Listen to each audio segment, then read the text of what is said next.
नमस्कार, मैं हूं संजय शर्मा। आप देख रहे हैं 4 PM न्यूज नेटवर्क। गजब देश में चल रहा है। देश में रेल मंत्री कह रहा है कि छोटी मोटी रेल दुर्घटनाओं को कांग्रेस बड़ा तूल दे रही है। सोशल मीडिया पर लाइन लग गई है रेल दुर्घटनाओं की, इतने लोग मर गए और रेल मंत्री को दिख रहा है कि छोटी मोटी रेल दुर्घटनाएं हो जा रही हैं। पेपर से लेकर पार्लियामेंट की बिल्डिंग तक सब लीक हो रहा है, सरकार को मतलब नहीं है। अनुराग ठाकुर खुलेआम जाति जनगणना पर भड़क रहे हैं, बदतमीजी कर रहे हैं। प्रधानमंत्री उनके वीडियो को ट्वीट कर रहे हैं। दिल्ली में बच्चे कोचिंग में पानी भर जाने से मर जा रहे हैं और कोचिंग के मालिक कहीं ना कहीं मैनेजमेंट में जुटे हुए। देश में गजब हाल चल रहा है। सुप्रीम कोर्ट ने जाति के मुद्दे पर एक नया विवाद शुरू कर दिया है। एक फैसला आ गया है, वो विवाद बनेगा, समाधान बनेगा, इस पर सबकी निगाहें हैं। और भारतीय जनता पार्टी में चल क्या रहा है, खेल क्या हो रहा है, इस विषय पर हम बातचीत करेंगे। और बातचीत में हमारे साथ नागपुर से जुड़ेंगे राजीव रंजन जी, बिजनेस पत्रकार हैं, संघ की बहुत अंदर की खबर रखते हैं। इन तमाम बिंदुओं पर आज उनसे बातचीत शुरू करते हैं। राजीव जी, बहुत बहुत स्वागत है आपका 4PM न्यूज नेटवर्क में। गजब हो गया, रेल मंत्री गुस्से में कह रहे हैं कि बताइए, छोटी मोटी रेल दुर्घटनाएं हो गई और कांग्रेस और ये समाजवादी पार्टी के लोग सोशल मीडिया इनकी बड़ी बड़ी घटनाएं दिखा दे रहा है। रेल मंत्री का गुस्सा जायज है क्या? बहुत अच्छा सवाल पूछा है आपने संजय जी। देखिए, ये पूरी की पूरी जो भारतीय जनता पार्टी की जो कैबिनेट है और जो मेंबर ऑफ पार्लियामेंट्स हैं, वो अभी तक रिजल्ट के सदमे से उबर नहीं पाए हैं और वो एक बिविल्डर बिवाइल्डर है। मतलब वो एक हिंदी में क्या बोलेंगे उसके लिए एक वर्ड, किंग कर्तव्य वय विमूढ़। हाँ, ये शब्द सही है, किंग कर्तव्य वय विमूढ़। ये लोग उस वाली परिस्थिति में, ठीक है। तो ये अभी तक उससे बाहर नहीं निकल पा रहे हैं कि भाई हो क्या गया हमारे साथ में। ये जो इन्होंने कहा अश्वनी वैष्णव जी ने, इससे ये शोक होता है, इससे ये प्रतीत होता है कि इन लोगों के अंदर में एम्पैथी बिल्कुल भी नहीं है।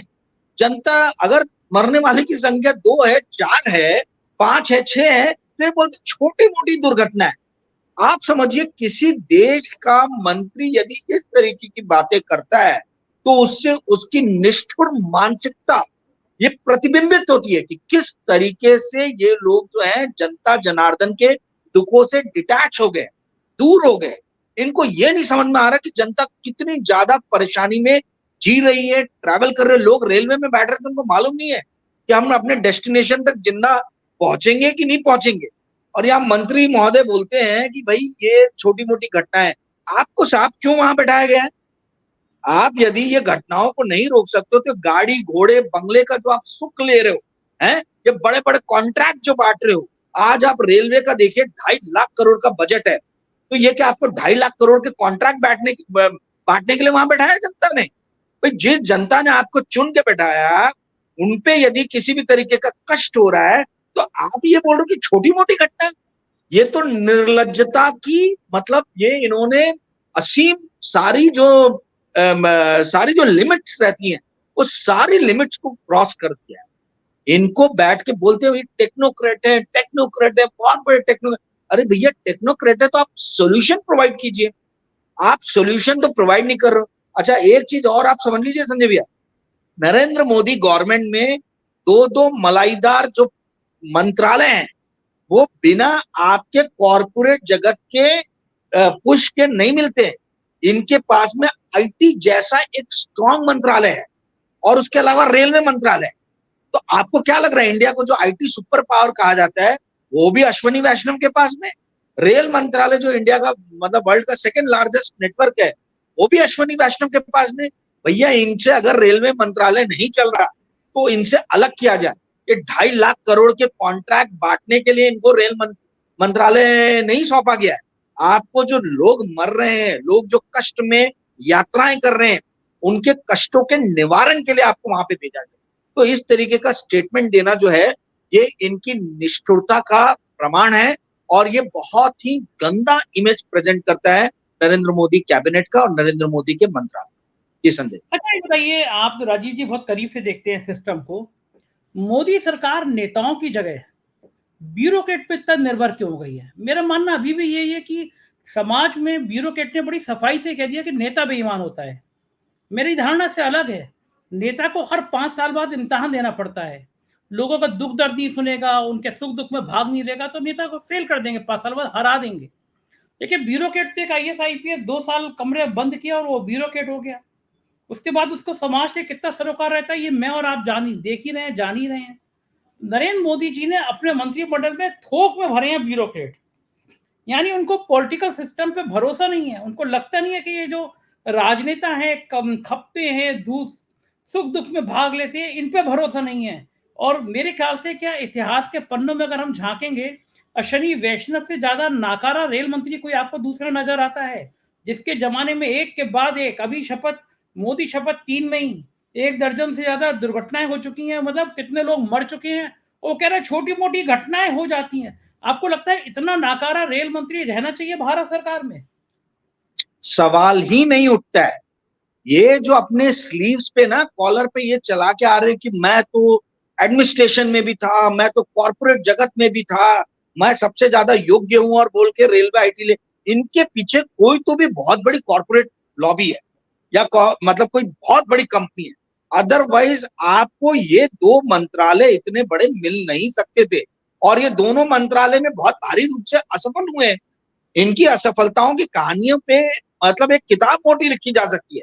अश्विनी वैष्णव के टेन्योर में जो इन्होंने मिस्टेक किया है, जिन चीजों की नजरअंदाज किया है, वो अपने आप में एक अलग कहानियों का एक किताब बन सकता है, संग्रह बन सकता है। आप देखिए, आपने बहुत ही बढ़िया सवाल उठाया कि नरेंद्र मोदी गवर्नमेंट में इतने सारे टेक्नोक्रेट, ब्यूरोक्रेट क्यों? जब बॉस ही निरंकुश है, जब बॉस का ही प्रजातंत्र पे कोई विश्वास नहीं है, जब बॉस ही अकाउंटेबिलिटी जैसा जो प्रजातंत्र का, डेमोक्रेसी का मूलभूत सिद्धांत है, उसकी नजरअंदाजी करता है, नजरअंदाज करता है, उसको अनदेखी करता है, तो वो चाहेगा कि उसकी जो टीम है उसमें उसी तरीके के लोग जो सिर्फ और सिर्फ उसके प्रति अकाउंटेबल रहे, उसके प्रति जवाबदेह रहे, ना कि पूरे के पूरे गणतंत्र के प्रति या तंत्र के प्रति, सिर्फ एक आदमी के प्रति वो जवाब दे रहे हैं। तो ये जो ये आज का नहीं है नरेंद्र मोदी का। इन्होंने जब गुजरात में थे तब भी हंसमुख अधिया, और आपके अभी जो आरबीआई के गवर्नर है शक्तिकांता दास, और एक केरल कैडर से आए थे जो अब भी रिटायर हुए 2002 के बाद में, अभी 2024 में उनको दिया गया, मैं नाम भूल रहा हूं। ऐसे ब्यूरोक्रेट्स की मदद से इन्होंने गुजरात को जो है वो रन किया, और इनको लग रहा है, इनको ऐसा प्रतीत होता है कि देश को भी ऐसे ही चलाना चाहिए। तो इसलिए देखिए, हरदीप सिंह पुरी, आर.के. सिंह, देन आपका ये जो राज्य विदेश मंत्री हैं जयशंकर जी, फिर आपके ये रेलवे मंत्री अश्विनी वैष्णव, आपने सारे सारे बड़े मंत्रालय जो है ऐसे लोगों को दे दिए हैं जिनका जनता जनार्दन के प्रति किसी भी तरीके की अकाउंटेबिलिटी नहीं है। इसलिए देखिए, आर.के. सिंह को हरा दिया लोगों ने। ये लोग खड़े होंगे तो आगे इनको भी हराएंगे। ठीक है, तो कहने का अर्थ ये है कि जब आपका बॉस ही निरंकुश है, जब आपका बॉस ही एक ऐसा वर्क कल्चर बना रहा है जहां पर आपके अंदर एम्पैथी, अकाउंटेबिलिटी, इनकी कोई जगह नहीं है, तो फिर मतलब उनको किस बात का ये है? वो बोलेंगे ठीक है। और कॉर्पोरेट लॉबी जो है, संजय जी इस बात को समझ लीजिए, ये ब्यूरोक्रेट्स और कॉर्पोरेट जो है बहुत ही ज्यादा, मतलब ये मिल के काम करने वाले लोग, ये बहुत ही ज्यादा संलग्न होकर काम करते हैं। तो ये जितने भी ब्यूरोक्रेट्स आ रहे हैं, आप ऐसा मत समझिए कि इनको छांट छांट के लिया गया है इनके टैलेंट के दम पे। ये जरूर कोई ना कोई लॉबी के दबाव में लिया गया है और काम किया गया है। और एक चीज मैं आपको बताना चाहूंगा, मुझे इस चीज का बड़ा कष्ट है, दुख है, दर्द है और क्रोध भी है कि जब कांग्रेस की सरकार थी, मनमोहन सिंह की सरकार थी, तो एक शब्द का बहुत बड़ा मतलब चलन हुआ था। मतलब 2010 से लेकर 2014 तक कंटिन्यूसली हमने ये वर्ड सुना, और वो वर्ड था पॉलिसी पैरालिसिस। आज तो हर हम स्तर पे देख रहे हैं कि चाहे एजुकेशन हो, रेलवे हो, हेल्थ हो, डिफेंस हो, हर जगह पॉलिसी पैरालिसिस। तो आज क्यों नहीं पत्रकार पॉलिसी पैरालिसिस की बात कर रहे? क्यों नहीं आज हर मीडिया में पॉलिसी पैरालिसिस की बात की जा रही है? क्यों नहीं आज ये दिखाया जा रहा है कि इस देश का जो कैबिनेट है, जो मंत्री है, जो प्रधानमंत्री है, संतरी है, तंत्री है, सब के सब पॉलिसी पैरालिसिस के उसमें जो है फंस गए हैं और कुछ काम नहीं कर पा रहे? तो ये पॉलिसी पैरालिसिस वर्ड जो है, इसको फिर से मीडिया के अंदर में चलाने की जरूरत है। और हम देख रहे हैं कि शासन जो है ये पूरी तरीके से पैरालिटिक हो गया। पैरालिटिक हो गए, काम ही नहीं हो पा रहा है इनसे। तो अब मेरा मानना ये है कि ये जो नॉन परफॉर्मिंग कैबिनेट मिनिस्टर्स हैं, चाहे धर्मेंद्र प्रधान हो, चाहे अश्वनी वैष्णव हो, इनको टाटा गुड बाय करने का समय है। मोदी जी जितना जल्दी कर दें उतना उनके लिए बेहतर है। जी संजय। सही बात है। और इस बीच में कुछ हमारे पार्लियामेंट में कुछ बहुत अच्छे चेहरे, बड़े जिनकी नॉलेज बहुत अच्छी है, वो भी नजर आए। जैसे एक हमारी सांसद बनी है जो कहती थी आज़ादी 2014 के बाद मिली है। वो कहती थी कि भारत के पहले प्रधानमंत्री सुभाष चंद्र बोस थे। उन्होंने ज्ञान दिया है कि राहुल गांधी ड्रग्स लेते हैं। तो क्या आपको आइडिया है कि राहुल गांधी कौन सी ड्रग्स लेते होंगे? और मैं क्या उन सांसद जी से पूछना चाहिए हमें कि राहुल गांधी कौन सी ड्रग्स लेते हैं? मैडम ये भी बता दीजिए, क्योंकि एक टाइम में तो उन्होंने भी इंटरव्यू दिया था कि वो ड्रग्स व्रग्स के जाल में फंस गई थी, कहीं घर वर से चली गई थी छोड़ के। तो क्या ये जो आरोप है कि राहुल गांधी ड्रग्स लेते हैं, क्या लगाना चाहिए राहुल गांधी जैसे इंसान पर, जो बेचारा पूरे देश पैदल चल चल के जैसे मथा हो, जिसकी छवि अब इतनी अच्छी बन गई है लोगों के दिमाग में, उस पे इस तरह के आरोप लगाना राहुल गांधी ड्रग्स लेते हैं? क्यों करती हैं कंगना जी ऐसा? देखिए ये सब लूज कैनन है संजय जी। मतलब आप किसी के भी चरित्र पे कोई भी सवाल उठा दो, है ना, किसी को कुछ भी बोल दो, ये भाजपा के कुछ लीडर्स का ना ये पर्सनालिटी ट्रेड बन गया। ये जो है ये उनके व्यक्तित्व का अभिन्न अंग हो गया। अब आप बताइए मुझे, मैं बोलता हूँ कि भैया सिर्फ क्यों ड्रग टेस्ट लें, फिर तो अल्कोहल टेस्ट भी लेना चाहिए। हर सुबह आए इनका अल्कोहल टेस्ट करो, हर सुबह आए चेक करो कि नॉन वेजिटेरियन कितने हैं। भैया सनातन के नाम पे तो आपने पूरे देश में तांडव मचा रखा था, है? तो जरा पता किया जाए कि इसमें नॉन वेज, आप तो गौ माता के सबसे बड़े रक्षक और गौ मांस के सबसे बड़े विरोधी हैं, और हर तरीके के मांस के सबसे बड़े विरोधी है। पता किया जाए भारतीय जनता पार्टी के अंदर कितने लीडर जो है, मेंबर ऑफ पार्लियामेंट, ये नॉन वेज खा के आते हैं। ये इस तरीके की बेहूदी और फालतू बातें। राजीव जी, मुझे लग रहा है कि किसी ने बदनाम किया होगा बीजेपी को, वरना बीजेपी ने तो बीफ पार्टी से कहीं चंदा नहीं लिया ना। वो तो गलत नाम आ गया होगा ना कि बीफ पार्टी से चंदा किया है, वो इलेक्टोरल बॉन्ड में। यही तो दोहरे चरित्र को दिखाता है, भाजपा के दोहरे चरित्र। आप ये जो बीच बीच में निकाल देते हो ना, ये हम आधा घंटा बोले इससे इनको दर्द नहीं होगा। आप जो 2 मिनट के अंदर में निकाल के जो पिन पॉइंट कर देते हो, वो चुप जाती है इनके नेताओं को। और मैं आपको बता रहा हूं, एक चीज को आप समझिए कि आपके पास में जब मुद्दे नहीं होते, जब आप डिफेंसिव फुट पे होते, तभी आप अनर्गल बातें करते। दूसरी चीज, कंगना रनावत अपना एक स्पेस बनाना चाहती, ठीक है, अभी नई नई मेंबर ऑफ पार्लियामेंट बनी है, तो उनकी तरफ कैसे नजर जाए। वो अपने आप को दिखाना चाह रही कितनी सीरियस है। वो नॉन सीरियस प्लेयर नहीं है, वो सीरियस प्लेयर है, ठीक है। तो वो दिखाने के लिए आप क्या करोगे, आप सबसे बड़े लीडर के ऊपर अटैक करो, जो अपोजिशन का सबसे बड़ा लीडर है, आप उसके ऊपर अटैक करो, ताकि आपके लिए स्पेस आपकी पार्टी के अंदर बने। यही स्ट्रैटेजी, यही टैक्टिक्स जो है, ये स्मृति ईरानी ने यूज किया। और आज आप देखिए स्मृति ईरानी कहाँ है, नामोनिशान। मैं तो 2 महीने से ढूंढ रहा हूं उनको, पता ही नहीं है कि वो कहाँ पे है, कैमरे में एक बार भी नहीं दिखी। तो इस तरीके की टैक्टिक्स। अमेठी अमेठी भी नहीं आई। अमेठी का जो मकान बनाया था वो भी खाली पड़ा हुआ है, वीरान है। वहां रौनक ही नहीं है। अमेठी में भी नहीं आ रही है। लोग याद कर रहे हैं कि आपने मकान बनाया था। अपना मकान तो देख जाओ, आजकल यूपी में कब्जे वब्जे भी हो जाते हैं। अरे आपने एक व्यक्ति का इंटरव्यू लिया था जो, जिनको जबरदस्ती घर में बुला के भारतीय जनता पार्टी में शामिल किया गया था। मेरा ये मानना है कि ये अब सही समय एक बार फिर से उनको बुलाइए कि भैया ये नजारत, ये गुमशुदा का जो है ना, अमेठी के लोग जो हैं, एक एडवर्टीजमेंट निकाल ही दें कि आप इलेक्शन के ठीक पहले, आप जो राहुल गांधी के ऊपर में कटाक्ष करते थे, तो राहुल गांधी के ऊपर तो वो चीजें हो ही नहीं रही है। वो तो आप लोगों पे पूरी तरीके से जो है वो दिख रही है। अब कंगना रनावत जो खुद मान चुकी हैं कि पास्ट में वो ड्रग एडिक्ट रही है, वो बोल रहे हैं कि ड्रग का टेस्ट लो। तो बहुत अच्छी बात है भाई, ड्रग का टेस्ट बिल्कुल लेना चाहिए, पर सिर्फ ड्रग का ही क्यों लेना चाहिए, फिर तो अल्कोहल का भी टेस्ट लेना चाहिए। और चूंकि आप सनातन सनातन सनातन को बहुत पॉलिटिकली यूज करने की कोशिश की है, तो जरा ये भी पता कर लिया जाए कि कितने आप सनातन के नियमों को फॉलो करते हो। तो मेरा कहना ये है कि कंगना रनावत जो है, अच्छा एक और चीज मैंने देखा है, ये जितने भी लूज कैनन, खासतौर पे जो औरतें, फीमेल पॉलिटिशियन है, ये सब बड़े क्लोजली अनुराग ठाकुर के साथ काम करते। एक पहले नुपुर शर्मा थी, बहुत ही क्लोजली अनुराग ठाकुर जी के साथ काम करती थी। ऐसा उन्होंने वक्तव्य दे दिया कि गल्फ कंट्री से हमारे ऊपर प्रतिबंध लगने के मतलब आसार दिखने लगे थे। आपको मालूम है हम लोग भारी मात्रा में पेट्रोल आयात करते हैं या अपना क्रूड आयात करते हैं वहां से, पूरी देश की इकोनॉमी को खतरा पहुंच सकता था। तो इस तरीके की बातें जो करना है, जो लूज कैनन, ये खुद ही पार्टी को और गवर्नमेंट को खतरे में डालेंगे। नुपुर शर्मा जी को बहुत ही प्यार से जो है साइडलाइन कर दिया गया। अब ये कंगना रनावत जी फिर वही हिमाचल प्रदेश से आ रही हैं। राजीव जी, मुझे लगता है कि अनुराग ठाकुर में कुछ तो ऐसी योग्यता है जो लोगों को आकर्षित करती है। एक बहुत संजीदा किस्म के नेता हैं, वरना कोई किसी नेता की इतनी हैसियत नहीं है कि भरे मैदान में वो नारा लगा दे, देश के गद्दारों को गोली मारो सालों को। तो ये इतनी योग्यता वाला हुनरमंद आदमी है, मतलब मोदी जी ने पता नहीं क्यों नहीं मंत्री बनाया इस बार। मतलब इतना काबिल कहाँ आदमी मिलता है देश में ना, मतलब गोली वोली मारो सालों को कहने वाला। उनकी योग्यता को कम कर दिया। लेकिन इस बार तो अनुराग ठाकुर के ने राहुल गांधी को वो दे दिया कि लोग कह रहे हैं बीजेपी ने कुल्हाड़ी भी पैर दे मारा। देखिए, गोली मारो ठाकुर जी जो है ना, बाद में बोलते हैं मेडिसिन मारने की मैं बात कर रहा था।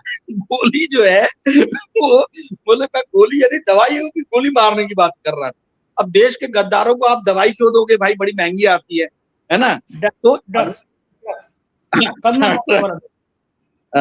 तो आप मुझे ये बताइए, देखिए अनुराग ठाकुर जी ने तो जो बोला प्रधानमंत्री जी ने उसको ट्वीट क्यों किया, मुझे ये नहीं समझ में आ रहा है। मतलब मैं आपको यही बता रहा हूं, बिना बॉस के, जो ऊपर बैठा हुआ बॉस है, वो यदि इस तरीके के चरित्र के अपने गुण नहीं शो करेगा तो ये नीचे वालों की हिम्मत नहीं होगी कि वो इस तरीके की हरकतें करे।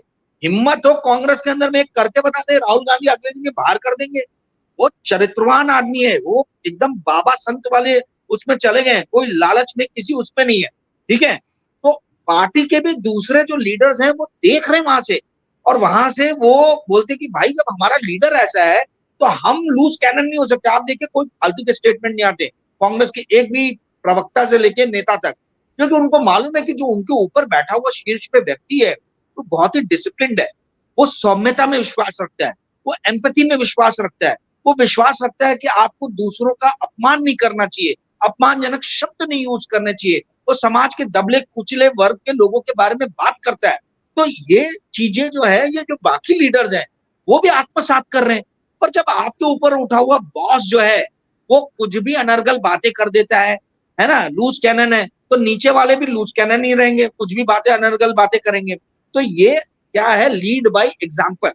तो जो एग्जाम्पल सेट कर रहे हैं वही एग्जाम्पल ये बन रहे हैं। अब ये बोलते हैं मैंने किसी की जाति थोड़ी ना पूछी। जो स्टेटमेंट इन्होंने दिया कि जिसकी जाति का पता नहीं वो जनगणना की बात करते हैं, तो साहब ये, और उसके बाद बोलते मैंने तो किसी की जाति पूछी नहीं। तो ये तो कोई नहीं बोलता कि भैया बैल बुद्धि, भ्रष्ट बुद्धि, क्रूर बुद्धि वाले लोग जो है वो उधार की बुद्धि की कैसे बात करते हैं। अब हम ये नहीं बोल रहे कि भैया बैल बुद्धि अनुराग ठाकुर है, या भ्रष्ट बुद्धि जो है वो नरेंद्र मोदी है, या क्रूर बुद्धि अमित शाह है। आप कुछ भी अपने तरफ से अंदाजा लगाइए, हम तो नहीं बोल रहे हैं। पर आप जो है इस तरीके के एक सिंबल्स फेंक दे रहे हैं और उसके बाद में बोल रहे हैं कि मैंने कहा ये चीज कहा। तो ये इस तरीके की जो बातें हैं, ये पहली बात तो संसद में होनी नहीं चाहिए। ये असंसदीय भाषा का इस्तेमाल जो है वो होना नहीं चाहिए। और हम लोग ये एक्सपेक्ट करते हैं कि भाई जो हमारे लीडर चुन के आए वो कोई सार्थक बहस करे, समाज के दबे कुचले वर्गों के लिए कुछ सोचे, मिडिल क्लास हमारे आपके जैसे लोगों के लिए कुछ सोचे। तो ये बात कोई ये बात नहीं कर रहा है कि भाई ये जो इतने जो बच्चे आईएएस की तैयारी कर रहे हैं या मेडिकल की तैयारी कर रहे हैं, कभी पेपर लीक हो जा रहा है, कभी पानी भर के बच्चे मर जा रहे हैं, कभी ट्रेन एक्सीडेंट हो, तो ये देश की जो व्यवस्था चरमरा गई है उसको हम कैसे सुधारें, उसको कैसे ठीक करें, इस पे तो कोई बहस ही नहीं हो रही, बातचीत ही नहीं हो रही, और बात हो रही है एक दूसरे के ऊपर अटैक किया जा रहा है। ठीक है, तो ये मेरे ख्याल से संजय जी, ये बड़े ही गलत दिशा में प्रजातंत्र की बहस जा रही है। नकली बहस इस संसद में चलाई जा रही है, असली मुद्दों को पकड़ा नहीं जा रहा, असली मुद्दों पे बात नहीं हो। ठीक बात है। ये कोचिंग की बात आपने करी, दिल्ली में ऐसी कोचिंग, कोटा में ऐसी कोचिंग, ये कोचिंग चलाने वाले बड़े बड़े धन्ना सेठ जो ज्ञान की बातें करते हैं और बच्चों को ऐसे मरते हुए छोड़ देते हैं। क्या ऐसे लोगों को अब कोई नियम कायदे में लाना चाहिए, नहीं लाना चाहिए? बिल्कुल लाना चाहिए, और अभी तक क्यों नहीं लेके आए भाई। आप सोचिए ये कोचिंग इंस्टीट्यूट वाले जो हैं ये सोशल मीडिया का भरपूर इस्तेमाल करके, पब्लिसिटी का इस्तेमाल करके ये बच्चों को अपनी तरफ आकर्षित करते हैं। जिन बच्चों की कैपेबिलिटी नहीं, इनको मालूम रहता है कि भाई ये नहीं कर, तो उनसे भी 2.5-3 लाख रुपए लेते हैं। और ऐसी अमानवीय स्थिति में बच्चे जीने के लिए मजबूर हैं कि वहां प्रिपरेशन क्या करेंगे वो। उससे अच्छी प्रिपरेशन तो घर में कर लें। अरे उससे अच्छी प्रिपरेशन तो संजय मैं बोलता हूँ एक आधे घंटे का प्रोग्राम आप मेरा रख दीजिए 4 PM पे, मैं इनकी करा दूं ऑनलाइन। पर ये इस तरीके की अमानवीय स्थिति में जिस तरीके की प्रिपरेशन की जा रही है, वो प्रिपरेशन में, वो उस स्थिति में रह के बच्चे प्रिपरेशन कर ही नहीं सकते। और जो इनके टीचर्स हैं, जो फैकल्टी मेंबर्स हैं, आप देखिए वो तो मतलब ऐसा हो गया कि वो स्टारडम के आदी हो गए, स्टारडम में जी रहे हैं। वो आएंगे लल्लन टॉप्स टाइप जो है, जो मतलब एक पब्लिसिटी, मैं तो बोलता हूँ पब्लिसिटी का एक सबसे बड़ा इंडिया का प्लेटफॉर्म है। आप देखिए जितने बड़े बड़े नेता, क्रिकेटर, फिल्म स्टार, इन लोगों के सॉफ्ट व्यक्तित्व को उभारने का, उनको दिखाने का और उनके अच्छे गुणों को अवतरित करने के लिए सबसे बेस्ट मीडिया, ठीक है, ये वहां आके जो है ये अपने व्यक्तित्व का इनका बखान किया जाता है, इनके लाखों में फॉलोअर्स बनाए जाते हैं। तो ये जब ये सारे काम कर रहे तो इनको ये नहीं मालूम है कि हमारा जो मूल बिजनेस है, जो हमारा प्राइम बिजनेस है, उस बिजनेस के अंदर में हमको कौन से लॉ की नीतियों को फॉलो करना चाहिए। क्या आपको ये नहीं पता है कि भैया दिल्ली में नियम है बेसमेंट के अंदर में क्लासेस नहीं होनी चाहिए। आप क्यों रन कर रहे हो? आप किस तरीके के फ्यूचर के IAS IPS या सिविल सर्विस बना रहे हो? जब आप खुद भ्रष्टाचार के काम कर रहे हो तो जिनको आप कोचिंग दोगे वो लोग किस तरीके से आप सोचोगे कि वो ईमानदार जो है, ईमानदार IAS ऑफिसर हमको मिलेगा, ईमानदार IPS ऑफिसर मिलेगा। भाई भ्रष्टाचार की नींव तो आप रख रहे हैं। वो देख रहे हैं कि पैसे कमाने के लिए हमारे जो गुरु हैं वो किस तरीके के कार्य कर रहे हैं, ठीक है। और उनका हमारे जो कोई एम्पैथी नहीं है, सिर्फ नोटा गिनना, रोकड़ा, बैठ के पैसे गिनते रहो कितने आ रहे और अब बातें कर रहे कि भाई हम थोड़ा जिम्मेदार है। एक ऐसे गुरुजी हैं जो बच्चों को मतलब वो अपना जवानी का जो है ना बड़ा गुंडई वाला छवि दिखा के उनको जो है अपनी तरफ आकर्षित करते कि कट्टा चलाओ कट्टा। मैं अवध ओझा जी की बात करूं, चल नाम ही ले लेता हूँ। भैया ये इस तरीके से पढ़ाया जाता है। और कल जब आपसे क्वेश्चन किया गया तो आप बोल रहे हो कि मैं वहां गया नहीं क्योंकि नॉन सोशल एलिमेंट है। तो अब तो ये पता चल गया। देखिए ये जो छात्र वहां पे बैठे हुए हैं वो क्यों बैठे हैं? वो बोल रहे हैं कि आप हमसे 2.5-3 लाख लेते हो और आज हम इतनी बुरी स्थिति में जी रहे हैं, आप लोग हमारे बीच में आके हमको संबोधित नहीं कर रहे हो, हमारी समस्याओं को दूर करने का, निवारण करने की बात नहीं कर रहे हो। ये डर के मारे नहीं जा रहे। इनका डर यह कि हम कहीं पिट ना जाए। और इनको ये मालूम है कि ये कोई नॉन सोशल, ये एंटी सोशल एलिमेंट नहीं करेंगे, ये इन्हीं के छात्र पीट देंगे इनको। उस डर से जो है ये वहां जाना नहीं चाह रहे, क्योंकि इन लोगों ने आज तक सिर्फ पैसे गिनने का काम किया है संजय जी। इन्होंने कभी बच्चों से ये नहीं पूछा कि आपके लिए हम क्या ऐसा करें कि आप मेंटली सुकून रह के अपनी प्रिपरेशन कर सको। बेसमेंट में आप क्लासेस चला रहे हो, जहां बाढ़ आ जा रही है, जहां बच्चे मर जा रहे हैं, इलेक्ट्रोक्यूशन हो जा रहा है, एक बच्चा पहले मरा हुआ है। तो ये सारे के सारे शिक्षकों को अब समझने की जरूरत है कि लीड बाय एग्जांपल। आप जैसा एग्जांपल सेट करोगे वैसे ही फ्यूचर के आप सिविल सर्वेंट्स तैयार करोगे। यदि आप भ्रष्टाचार की नींव रखोगे, आप दिखाओगे कि पैसे के प्रति आप बहुत ज्यादा लालची प्रवृत्ति के हो, तो वैसे सिविल सर्वेंट्स आप तैयार करोगे। तो इनको सुधरने की जरूरत है। जी संजय। बिल्कुल सही है राजीव जी। आखिर चलते चलते बात सुप्रीम कोर्ट के फैसले की भी कर लेते हैं, जिसमें कोटा में कोटे को उन्होंने मंजूरी दे दी है। क्या इसके राजनीतिक परिणाम होंगे? बहुत बड़ा डिसीजन लिया गया है और मैं व्यक्तिगत रूप से जो गवई साहब हैं उनको आज से नहीं 20 साल पहले से जानता हूँ, नागपुर के ही हैं। उनके पिताजी भी गवर्नर रहे, उन्होंने अलग से एक जजमेंट लिखा है इसके अंदर, ठीक है। तो ये आप समझ लीजिए कि जातिगत जनगणना की जो बात है उसका जो है रास्ता जो है इस जजमेंट ने क्लियर कर दिया। ये बात बिल्कुल सही है गवई साहब ने जो बोला, जस्टिस गवई साहब ने, कि शेड्यूल कास्ट के अंदर भी बहुत सारी शक्तिशाली जो है ना उपजातियां बन गई और सभी जातियां एक समान नहीं है। तो अब जो बोला गया कि आप जो है उपजातियां बनाइए और जो ज्यादा दबी कुचली है, जो ज्यादा जिनको अवसर नहीं मिले, उनको आप सामने लेके आइए। तो ये बिना जातिगत जनगणना के और बिना किसी भी तरीके के एनालिसिस और सेंसस के पॉसिबल नहीं है। तो ये एक रास्ता खोल रहा है, पहली चीज। दूसरी चीज आप इस बात को समझिए 18% के आसपास शेड्यूल कास्ट है इस देश में और 8% के आसपास में शेड्यूल ट्राइब। तो यानी कैलकुलेशन इजी हो इसलिए हम 25% पकड़ लेते, ठीक है, 25 से थोड़ा ज्यादा ही है और 25% पकड़ लेते हैं। यानी 140 करोड़ की जनता में 14, 28 और 7, 35 करोड़ जनता जो है वो शेड्यूल कास्ट और शेड्यूल ट्राइब को बिलोंग करती है। अब 35 करोड़ जनता में आप संजय जी इस बात को समझिए कि इस देश में हर साल 2 से 3 लाख से ज्यादा गवर्नमेंट जॉब नहीं निकलती है, central government plus state government. यदि इसके अंदर में SC ST कोटे को भी हम अलग रख दें, ठीक है, 28% के आसपास में कम हुआ है पर कैलकुलेशन के लिए हम पकड़ ले 25% पकड़, तो आप 3 लाख का 25% कितना हुआ? 30,000, 30,000 और 15, 75,000। अब आप सोचिए 33 करोड़ की पॉपुलेशन है, ठीक है, शेड्यूल कास्ट और शेड्यूल ट्राइब की, और 75,000 वैकेंसी निकल रही है। 1 लाख पकड़ लीजिए, मान लीजिए 1 लाख लोगों को 33 करोड़ में से चुनना है हर साल। तो क्या आपको लगता है कि ये जो पॉलिसी लेके आई गई थी कि भाई जो समाज के दबे कुचले लोग हैं, जो सबसे आखिरी पंक्ति में बैठे हैं, उनको फायदा पहुंचे? अब ऐसा हो गया कि SC ST के अंदर में भी वर्ग बन गए और जो क्रीमी लेयर नहीं होने के कारण, अब बताइए जो शेड्यूल कास्ट IAS ऑफिसर है उसके बेटे को क्यों मिलना चाहिए कोटा, ST के बेटे को क्यों मिलना चाहिए? तो ये बहुत ही अच्छा जजमेंट किया गया है। जिनको वाकई में फायदा मिलना चाहिए, जो आज भी SC ST में नीचे के पायदान पे बैठे हुए लोग हैं, अब ये उनका हैंड होल्डिंग करके उनको ऊपर लाने की कोशिश की जाएगी। देखिए SC ST कोटा होना चाहिए, ठीक है, और होने का रीजन क्या है कि नीचे के लोग ऊपर आने चाहिए जो इतने सालों से शोषित हैं। तो ये जो उप जातियों की कैलकुलेशन की बात है, ये बहुत ही इसके दूरगामी असर होंगे और मेरा ऐसा मानना है कि ये भारत की पॉलिटिक्स को और भारत के एडमिनिस्ट्रेशन को आने वाले दिनों में परिभाषित करें। जी संजय। बिल्कुल ठीक बात है, बहुत बहुत बढ़िया, शुक्रिया राजीव भाई, इतनी सारी बातें करी, बातचीत मजा आया, शुक्रिया। ये थे राजीव रंजन जी और हम लोग देश की राजनीति के विभिन्न आयामों पर बातचीत कर रहे थे। मुझको यकीन है ये चर्चा आपको पसंद आई होगी। चैनल को ज्वाइन कीजिएगा, सब्सक्राइब करिएगा, अपनी राय से अवगत कराइएगा। शुक्रिया, थैंक यू।